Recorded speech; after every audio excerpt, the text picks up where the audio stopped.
Pak, ada dua macam amarah. Marah karena mengasihi dan amarah karena iri hati. Ini, saudara tahu bahwa ada dua macam, yaitu marah karena mengasihi, tetapi amarah karena iri hati. Saudara tahu bahwa Tuhan Yesus di dalam firman Tuhan Yesus marah dan mencambuk orang-orang yang berjualan di bait Allah. Itu terdapat di dalam Markus 3 ayat yang kelima. Di sana ia berduka cita karena kedegilan mereka yang dengan marah ia memandang sekelilingnya kepada mereka, lalu ia berkata kepada orang itu, ulurkanlah tanganmu. Dan ia mengulurkan tangannya, maka sembuhlah tangan orang itu. Itu karena kasihnya. Tuhan Yesus marah karena dia mengasihi umatnya. Tapi beda kalau amarah yang dengan iri hati, itu beda, saudaraku. Itu terdapat di dalam Kejadian 4 ayat yang kelima. Tetapi Kain marah karena iri hati dan membunuh adiknya sendiri. Jadi Kain itu marah karena persembahannya tidak diterima, saudaraku. Jadi Kejadian 4 ayat 5, tetapi Kain dan korban persembahannya tidak diindahkannya. Lalu hati Kain menjadi sangat panas dan mukanya muram. Ini bentuk dari kehidupan orang Kristen, saudaraku. Kalau dia marah berarti mukanya muram, tidak bercahaya, tidak berseri, selalu muram. Ketemu satu muram, ketemu dua muram, karena masih ada panas hatinya, karena amarahnya tetap dalam dadanya. Jadi kita berhati-hati, saudaraku, dalam hidup ini, baik itu anak kecil maupun yang sudah dewasa, apalagi kita yang sudah tua ini, kita harus berhati-hati dalam hidup ini. Jangan kita menyimpan yaitu amarah, dendam, kebencian di dalam kehidupan kita, karena itu bisa menetap dalam dada kita, bisa menjadi penyakit, saudaraku. Kita harus buka hati kita harus ada damai sejahtera, karena kita sudah lahir baru. Jadi orang yang lahir baru itu tidak ada lagi yaitu kebencian, kemarahan, apalagi iri hati. Jadi dalam hidup ini kita harus ada sukacita, ada damai sejahtera, ada kasih. Karena kalau kita selalu menyimpan kemarahan dalam hidup ini, maka hidup kita akan menderita. Orang tidak mau berteman dengan kita, saudaraku. Orang tidak mau bergaul dengan kita, karena orang sudah tahu karakter hidup kita. Jadi kita harus bertobat dalam hidup ini. Mulai dari yang masih muda, jangan sampai menyimpan amarah itu terlalu berkepanjangan, karena itu bisa menetap dalam dada kita, dalam hati dan pikiran kita. Amarah menunjukkan watak dan karakter seseorang.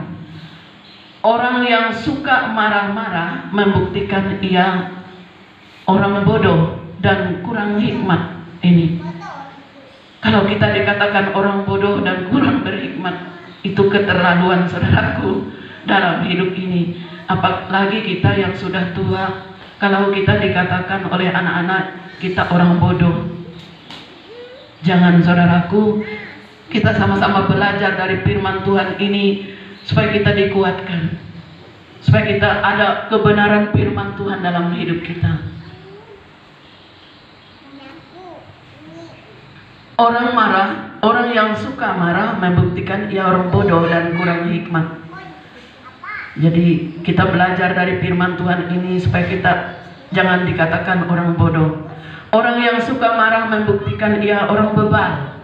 Ini, kita dikatakan kalau kita suka marah-marah, kita dikatakan orang bebal. Jangan, saudaraku. Mulai hari ini kita bertobat, saudaraku. Jangan suka marah-marah kepada siapapun, saudaraku. Baik itu kepada anak kita, cucu kita. Bisa kita marah supaya mereka menjadi orang baik. Jangan membuat orang itu marah menetap dalam dadanya dan membenci kita. Jangan. Kita harus bersyukur kepada Tuhan supaya mereka juga hidupnya ada damai, ada sukacita. Jangan kita membuat orang itu tersandung, tetapi kita membuat orang itu selalu bersemangat dalam hidupnya. Kemudian berikutnya, orang yang suka marah membuktikan tidak rohani. Ini sangat mengecewakan, saudaraku. Kalau orang yang suka marah-marah membuktikan bahwa dia itu tidak rohani. Kita mau hidup ini menjadi orang yang rohani, hidup dalam kebenaran firman Tuhan. Karena di dalam firman Tuhan ini bahwa dinyatakan di sana bahwa orang yang suka marah-marah itu membuktikan tidak rohani. Itu terdapat di Galatia 5 ayat yang ke-20, saudaraku. Galatia 5 ayat 20, ini saya catat, saudaraku, yaitu penyembahan berhala, sihir, perseteruan, perselisihan, iri hati, amarah, kepentingan diri sendiri, pencitraan, roh pemecah. Jadi akhirnya ada roh pemecah, tidak bersatu, saudaraku, karena selalu marah-marah. Kita melihat orang selalu tidak benar, ini tidak baik, saudaraku. Hidup kita juga tidak benar. Kita mau hidup kita ini menjadi orang benar, orang yang sungguh-sungguh hidup dalam Tuhan. Karena sama dengan penyembahan berhala, sihir, perseteruan, perselisihan, iri hati, amarah, kepentingan diri sendiri, pencitraan, dan roh pemecah. Jadi dalam hal yang suka marah-marah ini ada roh pemecah, berarti tidak bersatu, tidak rukun. Kita harus koreksi diri kita, saudaraku. Sama-sama kita belajar dari firman Tuhan ini, supaya kita ada persatuan dalam rumah tangga kita, dalam keluarga kita, dalam kehidupan kita, dalam saudara kita. Kita harus hidup rukun, ada persatuan, ada kasih dengan siapapun kita. Walaupun itu tidak saudara kita, kita harus mengasihi mereka juga. Karena kasih Tuhan itu indah dalam hidup kita. Kita diberikan yaitu nafas kehidupan. Kita jangan sombong, saudaraku, dalam hidup ini, tapi kita mau belajar menjadi orang yang rendah hati di hadapan Tuhan. Karena kasih bisa menutupi segala dosa dan pelanggaran kita. Kemudian yang kedua, amarah adalah dosa jika dilakukan untuk kepuasan diri. Ini menjadi dosa, saudaraku. Kalau kita melakukan amarah adalah dosa jika dilakukan untuk kepuasan diri. Jangan kita merasa puas dengan kita yang membenci orang, selalu marah-marah. Itu jadi dosa bagi kita, bukan bagi orang yang kita marahin, tetapi bagi hidup kita, saudaraku.